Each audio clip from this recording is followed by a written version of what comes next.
नहीं। आइए जानते हैं एग्जामिनेशन हेल्पलाइन में जेएससी, आईएससी और 10+2 सीबीएसई की परीक्षाओं से संबंधित आपके सवालों का जवाब देंगे हमारे विशेषज्ञ। नमस्कार, पीपीएल नजर के एग्जामिनेशन हेल्पलाइन के कार्यक्रम में सभी दर्शकों का स्वागत है।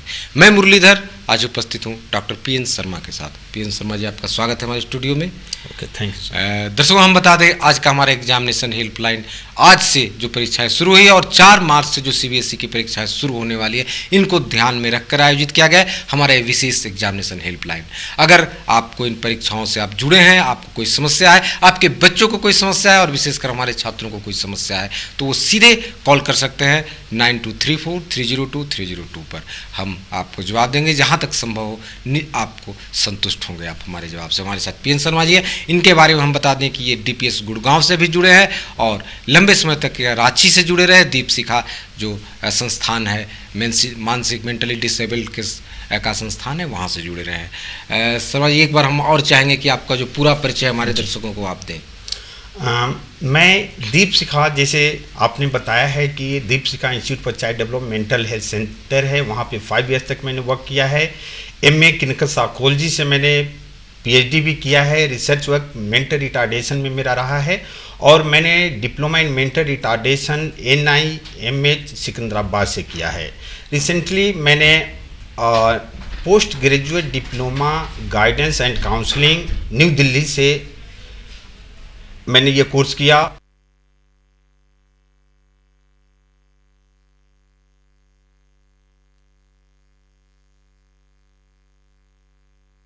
न्यू दिल्ली में वर्क कर रहा हूँ। चलिए, जिसके अलावा आप और कहीं भी कुछ काम करते रहे? जी हाँ, इसके अतिरिक्त मेरा अपना क्लिनिक सेटअप है न्यू दिल्ली वसंत कुंज में, जहाँ पे इस तरह के बच्चे हैं जो एग्जामिनेशन से संबंधित हैं या स्लो लर्नर हैं या फिर वो किसी स्पेसिफिक सब्जेक्ट में फॉलोअप नहीं कर पाते हैं, तो उनको अनेकों टेक्निक्स हैं, अनेक मेथड्स हैं, उनके ज़रिए हम बच्चे को काउंसलिंग करते हैं। और बीइंग एज ए साइकोलॉजिस्ट हम साइकोलॉजिकल असेसमेंट भी करते हैं बच्चों का, जिससे ये पता चलता है कि बच्चों का IQ क्या है, मेंटल स्टेटस क्या है या कहाँ पे प्रॉब्लम बच्चों में है, जिससे बच्चे ये विड्रॉ हो जाते हैं या क्लास में सही रूप से मार्क्स नहीं ला पाते हैं। और उसके ज़रिए हम काउंसलिंग के माध्यम से पेरेंट को, बच्चों को एजुकेशन किस तरह से करना चाहिए, तैयारी किस तरह से करनी चाहिए, यदि किसी भी तरह का टेंशन है, किसी भी तरह का फोबिक है, पेरेंट का कोऑपरेशन नहीं है, इन सारी बातों को संबंध में हम लोग काम करते हैं। ये बहुत बड़ी बात है। वर्तमान समय में मैं बता दूं कि हमारे शहर राजधानी रांची में कई स्कूलों ने मनोवैज्ञानिक साइकोलॉजिस्ट अब रखने शुरू कर दिए हैं। आर्मी स्कूल में, डीपीएस में, कई स्कूलों में अब बच्चों के बीच जो पढ़ाई का तनाव है उससे ज़्यादा परीक्षा का तनाव है। और इसको आप जब आप दिल्ली में बैठकर आप समस्याओं को निदान कर रहे हैं, तो समस्याएं मुझे लगता है भारत में हर शहर की एक जैसी ही है बच्चों की। जी। और यहाँ आज झारखंड बोर्ड की परीक्षा शुरू हुई है, साथ ही पता ही है 4 मार्च से सीबीएसई बोर्ड की परीक्षा होगी। तो मैं जानना चाहूँ कि कैसे बच्चों की क्या समस्या होती है, बच्चों की परीक्षाओं को, एग्जामिनेशन को लेकर क्या समस्या? जी, आपने सही क्वेश्चन किया है। मैं भी एक जैसे बताया है कि नॉर्मल स्कूल में ही as a counsellor psychologist work कर रहा हूँ, वहाँ पर भी आए दिन कुछ समस्याएं आती रहती हैं।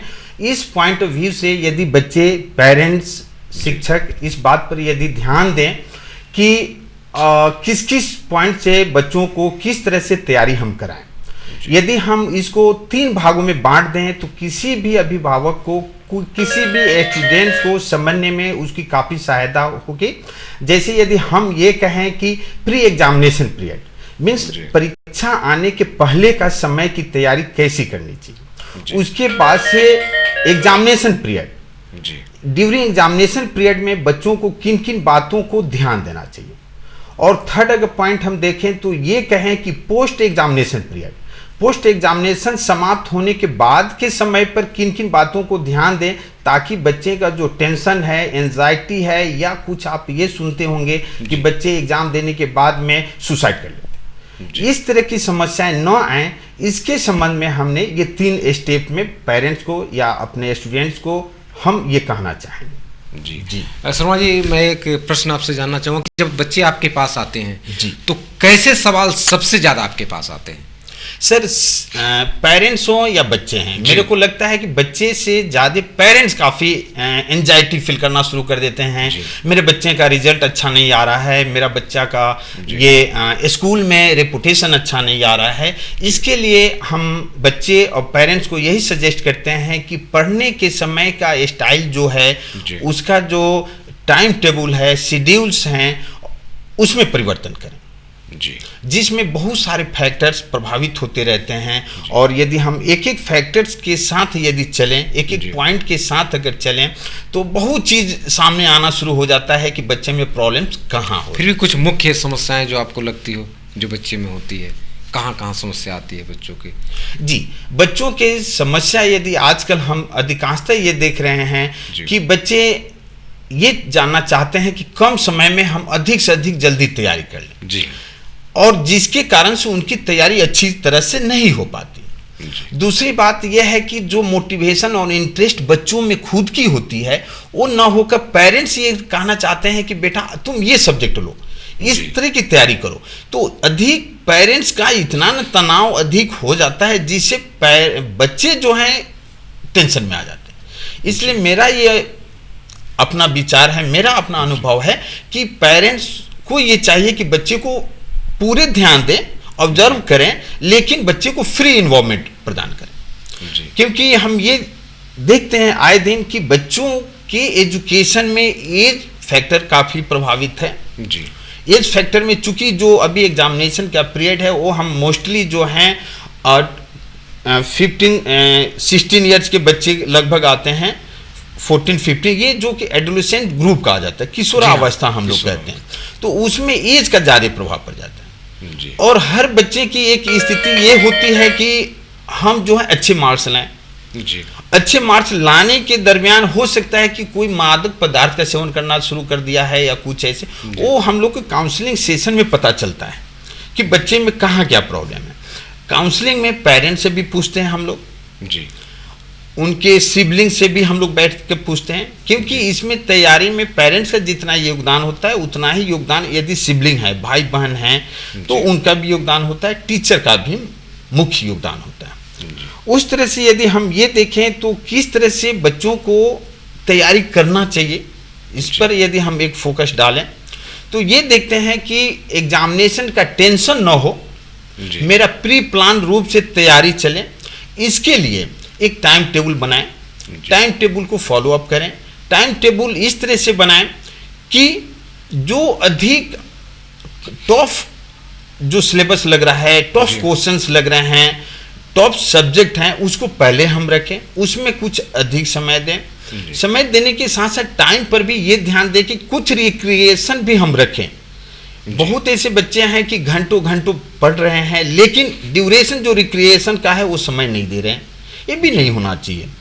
उसके बाद हम ये कहना चाहेंगे कि बच्चे में हमेशा मोटिवेशन बना रहे, इसके लिए पेरेंट्स का भी मोटिवेशन लेवल बनाए रखें अभी होता है, वो बच्चे को भी ध्यान में रखना है कि उस तरह का उनका फ्रेंड्स या कलीग हो जो कि कोऑपरेट करते हो। यदि बच्चे को, पेरेंट्स को ये लगता हो कि नहीं इस ये पेरेंट्स इनके ये फ्रेंड जो हैं वो अच्छे नहीं हैं जी, उससे दूर रखें। इन सारी बातों को अगर ध्यान में हम ये रखें तो एक नज़र और रखेंगे जो आजकल के माहौल है उसमें डिस्ट्रक्टिव ऑब्जेक्ट्स, जैसे मेरा टीवी हो गया या कुछ ऐसे प्रोग्राम आ रहे हैं, उसको हम अलग रखें। एक अपना एजुकेशन रूम बनाएं जिसमें स्टडी का प्रॉपर वे में रखें। स्टडी करते वक्त हम अपने बुक्स का लिस्ट, अपने जो स्टडी का मटेरियल्स होते हैं, रिक्वायरमेंट्स होते हैं, वो सब बिल्कुल प्रॉपर वे में रखें। इसके साथ जो एक आप भी सर सुने होंगे short term memory, long term memory, अगर इस बात को करें तो एजुकेशन में फर्स्ट जो होता है कि शॉर्ट टर्म मेमोरी में बच्चा याद कर लिया, लेकिन लॉन्ग टर्म मेमोरी में जब रिकॉल करता है तो बहुत सारा कन्फ्यूजन होना शुरू हो जाता है। उस कन्फ्यूजन को रिड्यूस करने के लिए हम उसका एक छोटा सा नोट बनाएं, जहाँ जहाँ मेन पॉइंट है उसको अंडरलाइन करें, हेड लाइन बनाएं और एक सीक्वेंस में रखें। आप ये भी जानते होंगे कि सेंस ऑर्गन्स, हमारे स्टडी करने में सेंस ऑर्गन का भी काफ़ी योगदान होता है। उसमें जो कुछ ऐसे बच्चे को देखा है मैंने जो कि काफ़ी मौन रूप से स्टडी कर रहे हैं, उसकी अपेक्षा ये देखा गया है कि जो ऐसी आवाज़ में स्टडी करते हैं जिनकी आवाज़ें कान तक जा रही है, खुद वो देख रहे हैं, मीन्स ऑडिटरी सेंस ऑर्गन्स भी उसमें इन्वॉल्व है, वो रिकॉल अच्छी तरह से करते हैं। तो मेरे को जो स्टडी करने का मेथड है, वो मेथड्स को भी थोड़ा बहुत स्टूडेंट को ध्यान देना चाहिए। जैसे यदि हम ये कहें कि एसोसिएशन मेथड। सर हम आपको रोकते हैं, कॉलर है, देखते हैं। जी हाँ, प्रश्न कीजिए। जी हाँ, मैं आपकी आवाज सुन रहा हूँ। सर मैं ये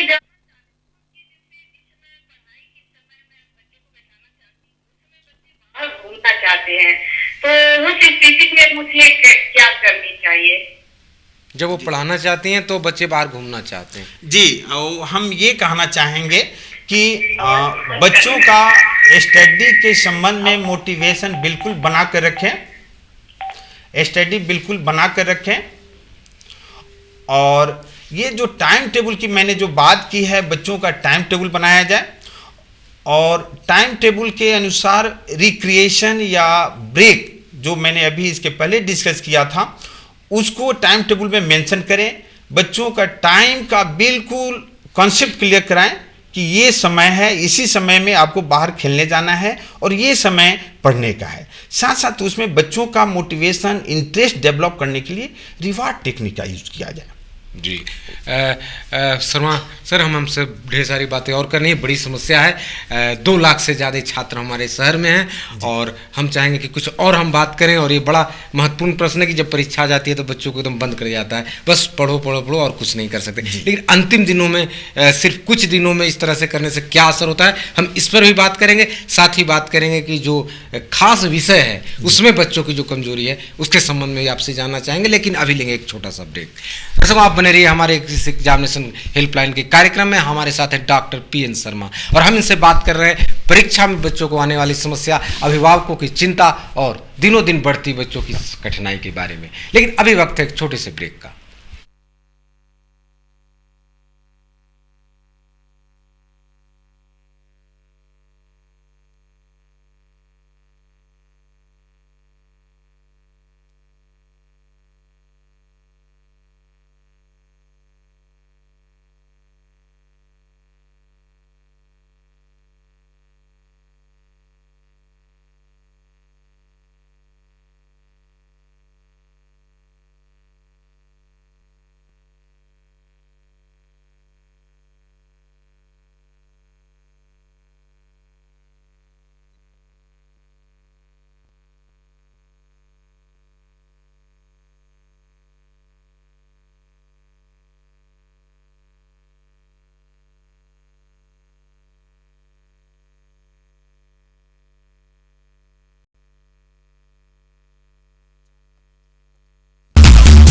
Our training contains computer operating professional, basic accounting professional, advanced accounting professional, computerized accounting professional, tax professional, liaison professional, portfolio management professional. Besides, we provide personality grooming session. We are technically collaborated with.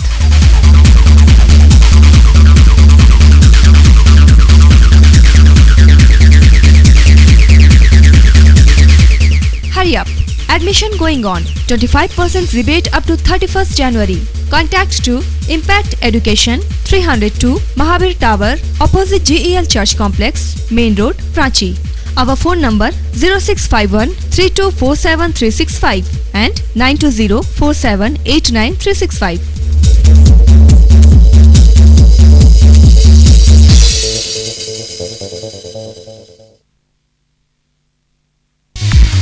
The assembly of God church school, Jharkhand सरकार द्वारा मान्यता प्राप्त।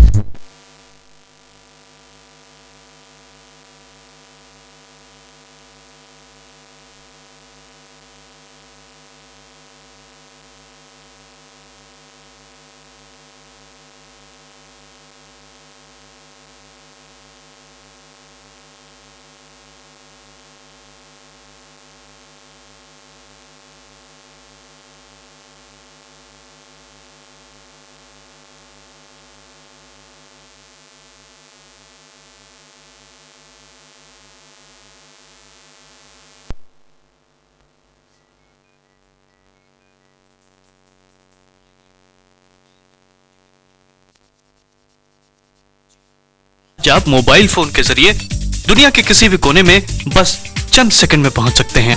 हमारे आज की एक खास जरूरत मोबाइल, लेकिन जब तक ये ठीक ठाक काम करे जिंदगी बड़ी मजेदार लगती है, और जब कभी ये खराब हो जाए तो सच मानिए जिंदगी ही बेकार लगती है।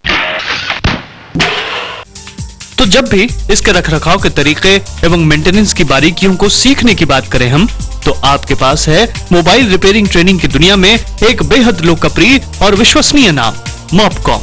अगर आप मैट्रिक पास हैं तो सिर्फ 3 महीने की बेहतरीन ट्रेनिंग के द्वारा बन सकते हैं मोबाइल टेक्नोलॉजी और इसके कंप्लीट मेंटेनेंस के एक अच्छे जानकार। तो फिर देर किस बात की, आज ही ज्वाइन करें मॉपकॉम के इस मोबाइल रिपेयरिंग ट्रेनिंग कोर्स को और संवारें अपना कैरियर, बनाए उसे और भी शानदार। मोबाइल जो बन सकता है आपके जिंदगी भर की smile. Mopcom international, PP compound, main road, Ranchi. परीक्षा सर पर, क्या करें क्या नहीं, आइए जानते हैं एग्जामिनेशन हेल्पलाइन में जेएससी, आईएससी और 10+2 सीबीएसई की परीक्षाओं से संबंधित आपके सवालों के जवाब देंगे हमारे विशेषज्ञ। ब्रेक के बाद फिर से एग्जामिनेशन हेल्पलाइन के इस कार्यक्रम में सभी दर्शकों का स्वागत है। मैं मुरलीधर उपस्थित हूं डॉक्टर पीएन शर्मा के साथ। आप डीएवी गुड़गांव के टीचर हैं, साथ ही आप साइकोलॉजिस्ट हैं और अपना भी आप बच्चों के लिए क्लिनिक चलाते हैं। तमन्ना नाम है सर उसका। जी चलिए, बड़ी अच्छी बात है। आप सर ब्रेक के पहले बता रहे थे किस तरह से पढ़ना चाहिए, हम बच्चों को किस तरह से मानसिक रूप से तैयार होना चाहिए। जी हाँ, मैंने जैसे ये बता रहे हैं कि वो बच्चों की प्रिपरेशन ही सबसे। आपको रोकेंगे, कॉल आ रहा है, देखते हैं। जी चलिए, कट गया ये। अच्छा, तो उस पे जैसे हमने पहले बताया था कि एग्जामिनेशन की जो तैयारी करनी है, जिसके मैंने ये मेथड बताया था कि प्री एग्जामिनेशन पीरियड में किस तरह से तैयारी करनी चाहिए, फिर वो एग्जामिनेशन की पीरियड के समय किस तरह की तैयारी करनी चाहिए, और फिर एग्जामिनेशन के बाद मीन्स पोस्ट एग्जामिनेशन में क्या होनी चाहिए। अभी हम ये डिस्कस कर रहे थे कि प्री एग्जामिनेशन पीरियड बहुत ही इंपॉर्टेंस होता है, क्योंकि आजकल मैं ये देख रहा हूँ कि जितने बच्चे आंसर्स नहीं होते हैं, जितने वो टेंशन में नहीं रहते हैं, उससे ज़्यादा टेंशन हमारे अभिभावक हो जाते हैं। वो आए दिन अपने बच्चों का कंप्लेन एक से एक लेकर आना शुरू कर देते हैं। इसी के दरमियान मैं ये पेरेंट्स को कहना ये चाहूँगा कि पहले से ही इसकी तैयारी बच्चों को कराई जाए। बच्चों की तैयारी कराने में बहुत सारे मेथड्स का यूज किया जाता है। यदि हम मेथड्स का यूज करें तो एक ये कर सकते हैं कि कुछ ऐसे पॉइंट्स होते हैं जो कि बच्चे पूर्ण रूप से उसको याद नहीं कर पाते हैं। उसको यदि याद करना है तो हम एसोसिएशन मेथड्स का यूज कर सकते हैं। जैसे एक बच्चा है, वो 6 और 9, उसको ये डिजिट ही याद नहीं हो पाता है, कंफ्यूज हमेशा रहता है। या कुछ ऐसे आंसर क्वेश्चन हमारे बच्चे तैयार कर लेते हैं, ऐसे टाइप के क्वेश्चन, और जब एग्जामिनेशन में बैठते हैं तो लगता है कि सारे क्वेश्चन एक दूसरे को मिक्सअप होना शुरू हो रहा है। जी। वो ऐसा लगता है कि वो उस पीरियड में स्टूडेंट ये डिफ्रेंशिएट नहीं कर पाते हैं कि किस क्वेश्चन का आंसर क्या क्या था। जी। ये बहुत टफ हो जाता है उस समय डिफरेंट। इसके लिए मैं ये कहूँगा कि जी, अच्छा, इसके लिए कॉल है, देखते हैं। जी हाँ, प्रश्न कीजिए। अच्छा, मेरा बच्चा संस्कृत में बहुत कमजोर है, नहीं ध्यान लगा पा रहा है। संस्कृत में कमजोर है, किस क्लास में है? 10वीं क्लास में है और संस्कृत में कमजोर। जी जी हाँ, ये जो समस्याएं हैं सिर्फ यहाँ ही रांची का ही नहीं है, ये हमारे इस तरह की समस्याएं दिल्ली में भी बहुत आ रहे हैं कि हिंदी और संस्कृत, जो बच्चे इंग्लिश मीडियम के हैं उनमें ये 2 प्रॉब्लम काफ़ी आ रहे हैं, और उनको हम अच्छी तरह से ये बता रहे हैं। हम ये पेरेंट्स को या स्टूडेंट्स को ये कहना चाहेंगे कि संस्कृत का इसका मतलब है कि बच्चों का बेस नहीं बना है, और संस्कृत एक ऐसा लैंग्वेज है जिसका लोगों का उतना इंटरेस्ट भी नहीं होता है। लेकिन हमारे सीबीएसई बोर्ड में संस्कृत में पास होना अति आवश्यक माना गया है, इसलिए संस्कृत का जो बेस है, जिसको व्याकरण कहते हैं, वो बच्चों को बिल्कुल क्लियर कराना चाहिए। और जैसे कुछ लोगों का अपना मेथड है कि ती तह अंति सी था कुछ इस तरह के जो टेक्निक्स होते हैं, छोटे छोटे टेक्निक्स, आप उसको बच्चों को यूं ही याद करा दीजिए। या हम ये कहें कि बच्चों को याद करने के लिए 3 मेथड्स 3RS कहा जाता है। मीन्स उसको रीडिंग भी करना चाहिए, रिसाइट भी करना चाहिए और रिव्यू भी करना चाहिए।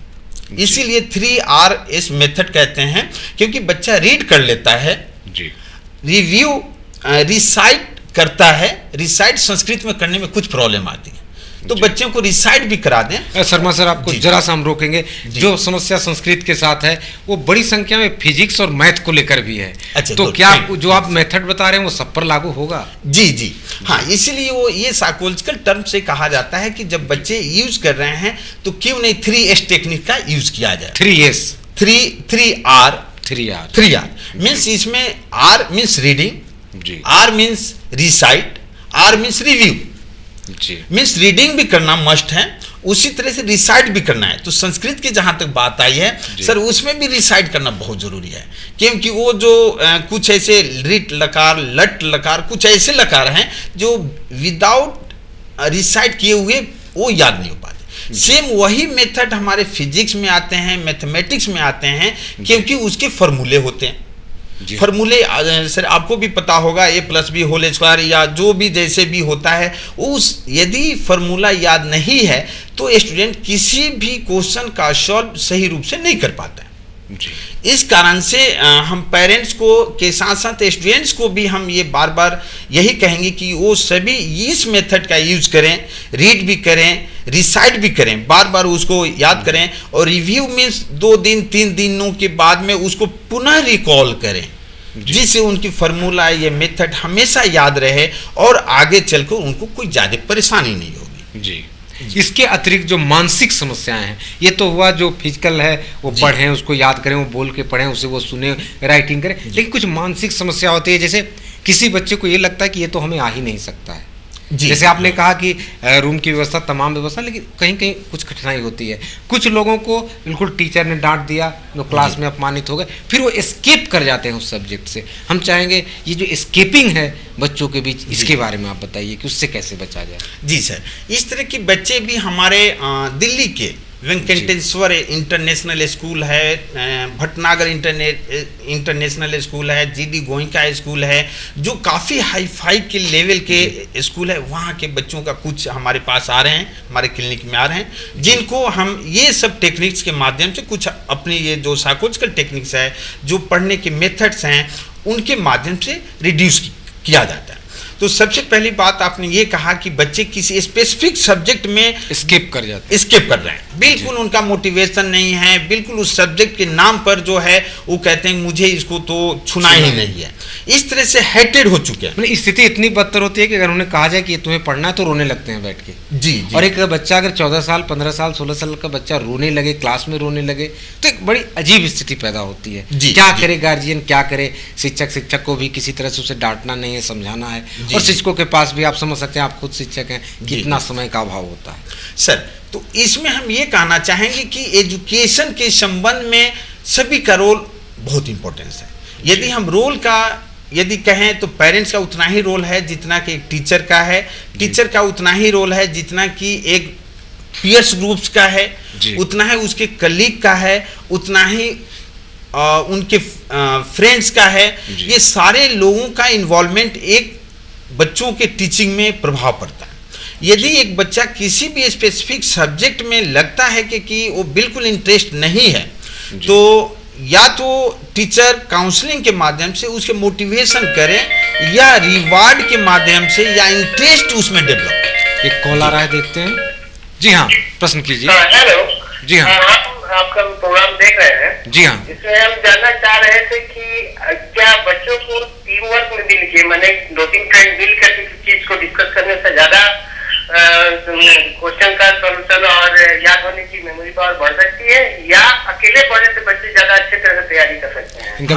ये आपने जो अभी बात की है वो टीचिंग मेथड्स की बात की है, और टीचिंग मेथड्स में ये इंडिविजुअल टेक्निक्स का ही यूज हो सकता है। मीन्स जो बच्चे अधिक इंटरेस्ट पीयर ग्रुप्स के साथ रखना चाहते हैं, क्योंकि आपको शायद मालूम होगा कि कुछ पर्सनालिटी एक्सट्रोवर्ट और कुछ पर्सनालिटी इंट्रोवर्ट की होती है। हम ये अच्छी तरह से समझ रहे हैं कि मेरा बच्चा एक्सट्रोवर्ट में विश्वास करता है या इंट्रोवर्ट में।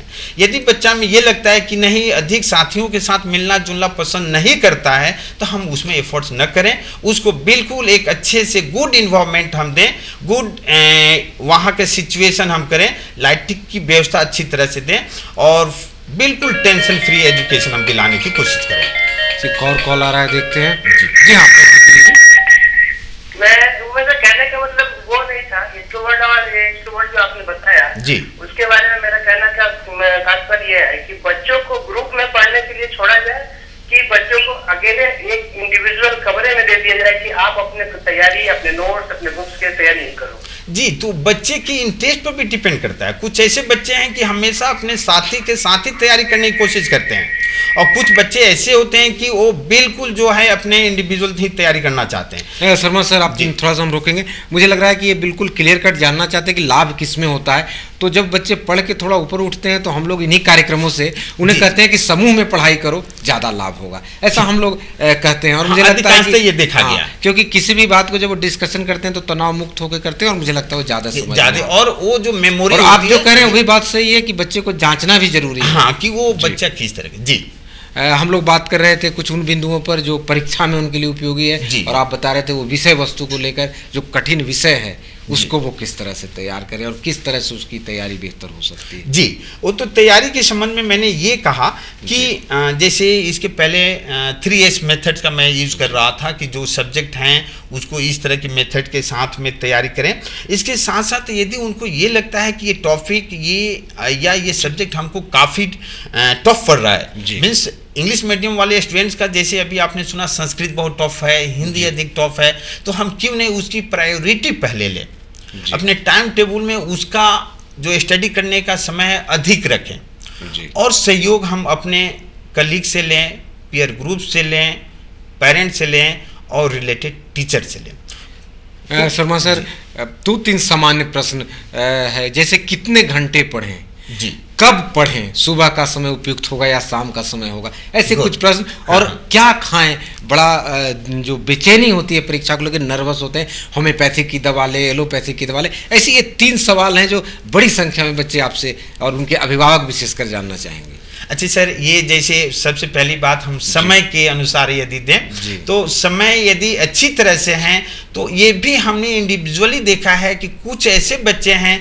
जो मॉर्निंग के टाइम बहुत ही फ्रेश अपने आप को फील करते हैं और मॉर्निंग के समय ही स्टडी करने की प्रयास करना शुरू करते हैं, तो वो बच्चों के इंटरेस्ट के ऊपर डिपेंड करता है। कुछ ऐसे बच्चे हैं कि होल नाइट जग कर तैयारी करते हैं और ये सुबह तक सोए रहते हैं। लेकिन तैयारी करने का यदि मेन मुद्दा हम ये देखें, कोई सही जो आपको लगता हो कि ज़्यादा बेहतर है, जी, अगर अधिक अच्छी बेहतर है तो हम मॉर्निंग का ही टाइम रेफर करेंगे, सवेरे अर्ली मॉर्निंग में उसको तैयारी किया जाए, ये बेहद अच्छी बात है। कितने घंटे, घंटे का सवाल उठता है, 10वीं 11वीं 12वीं के छात्र कितने घंटे पढ़ें?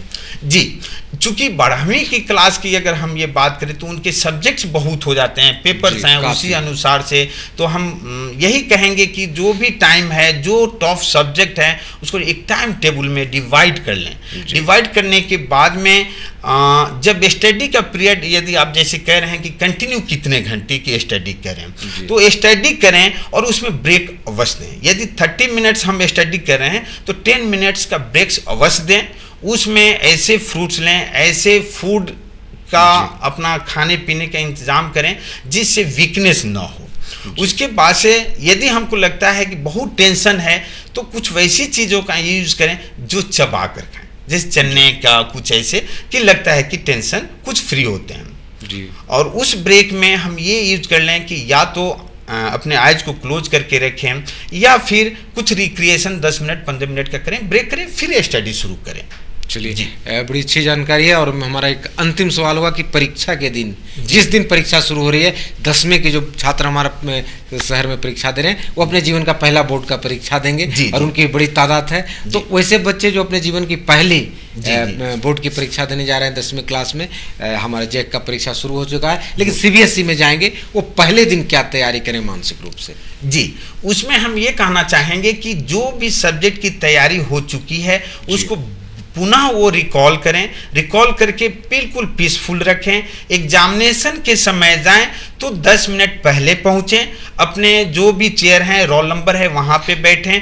बिल्कुल जब क्वेश्चन पेपर आते हैं थॉरोली उस क्वेश्चन पेपर की स्टडी करें, क्वेश्चंस को देखें और पहले वो ऐसा क्वेश्चन का सॉल्व करने की कोशिश करें जो इजी हो। उसके बाद से जो टफ क्वेश्चंस हैं उसके ये रिकॉल करके जो टफ क्वेश्चंस में मेन हेडिंग है उसको कहीं रफ फ्लेश में लिखें और अपने समय का डिस्ट्रीब्यूट करें, क्योंकि क्वेश्चंस और समय ये दोनों फिक्स होते हैं। उतने क्वेश्चंस के आंसर भी आपको देने हैं, उतने टाइम भी है। वो टाइम और उसका एक अच्छी तरह से एवरेज निकाल के क्वेश्चन का आंसर लिखना शुरू करें और उस तरह से तैयार करें टाइम पीरियड जो कि कम से कम 5 मिनट पहले तक समाप्त हो जाए, ताकि लास्ट में उस सारे क्वेश्चन का आंसर रिव्यू करके एक बार स्टूडेंट अपने अच्छी तरह से पढ़ ले और कहीं करेक्शन करना हो तो करेक्शन करें। चलिए, आपने बड़ी अच्छी जानकारी दी। हमारा समय समाप्त हो रहा है। डॉक्टर पीएन शर्मा जी, आप हमारे स्टूडियो में आए और आपने बहुत अच्छी जानकारी दी। आपका बहुत बहुत धन्यवाद। दर्शकों, आप देख रहे थे हमारा एग्जामिनेशन हेल्पलाइन का कार्यक्रम और हमारे साथ थे पीएन शर्मा जी। आप देवी गुरुआ के टीचर हैं, साथ ही आप एक साइकोलॉजिस्ट भी हैं। आज का ये हमारा कार्यक्रम यही समाप्त होता है। निश्चित आप सभी को परीक्षा की शुभकामना। आप जरूर जाएं और जाएं तो परीक्षा भवन में एक गिलास ठंडा पानी पीकर अपने मूड को जरूर ठंडा रखें और आपको जो आए वो पूरे मनोयोग से लिखें। इसी शुभकामना के साथ आज का ये हमारा कार्यक्रम समाप्त होता है। मैं मुरलीधर अब इजाजत चाहता हूँ। नमस्कार।